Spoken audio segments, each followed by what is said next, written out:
চলো আজ তোমাদের সাথে শেয়ার করব আমি কিভাবে বাড়িতে পিৎজা বানাই।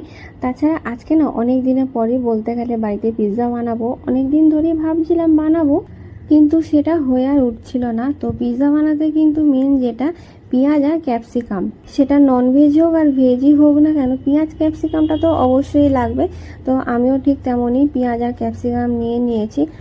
আর ইচ্ছে ছিল লাল বেল পেপার, যেটা যেটা লাল ক্যাপসিকাম আমরা বলে থাকি, তো সেটা দেবো। তো সেটা আমাদের বাজারে পাইনি, তাই হচ্ছে আমি এখানে টমেটো নিয়েছি। টমেটোর ভেতরে যে দানাগুলো সেগুলো শুধু ফেলে দিয়েছি।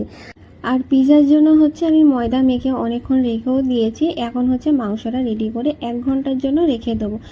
এবার হচ্ছে মাংসের মধ্যে এক এক করে মশলাগুলো দিয়ে দেবো। গোলমরিচ গুঁড়ো, লঙ্কা গুঁড়ো, chili flakes, oregano, dark soy sauce, vinegar, অল্প একটু পরিমাণ মতো নুন।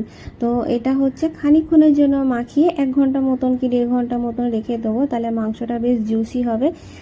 এবার হচ্ছে কড়াইয়ের মধ্যে অল্প একটু সাদা তেল নিয়ে মাংসটাকে অল্প করে ভেজে নেবো, মানে 80 থেকে 70% মতন ভেজে নেবো হালকা করে। তো এখানে না মাংসের টুকরোগুলো প্রথমে বড় বড় নিয়েছিলাম, তারপর আবার খুন্তি দিয়ে কেটে একটু ছোট করে দিয়েছিলাম, কারণ মনে হলো যে মাংস টুকরোগুলো আমি অনেকটা বড় করে ফেলেছিলাম। আর আমি যতটা ময়দা মেখেছিলাম তার থেকে 2টো পিৎজা অনায়াসে হয়ে যাবে।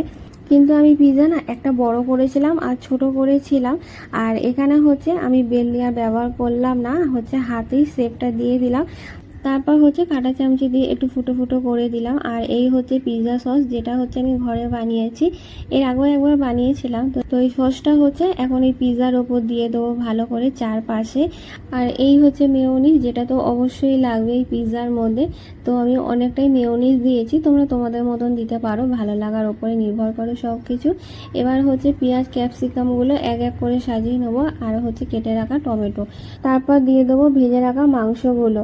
এখনই দেখতে যেন কত সুন্দর লাগছে। আর এই হচ্ছে চিজ, মোজারেলা চিজ। তো আমি না এটা ফার্স্ট টাইম ব্যবহার করছি, এর আগে কোনোদিন আমি এই চিজ ব্যবহার করিনি। চিজ দিয়েছি, সেটা হচ্ছে চিজ কিউব ছিল।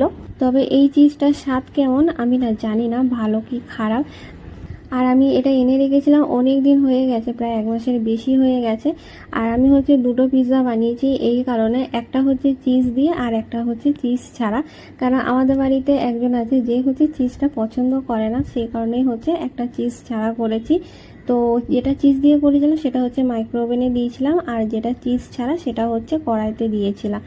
এখানে তো আমার পিৎজা রেডি হয়ে গেছে, তবে পিৎজাটা এতটাই গরম ছিল যে আমি ধরতে পারছিলাম না।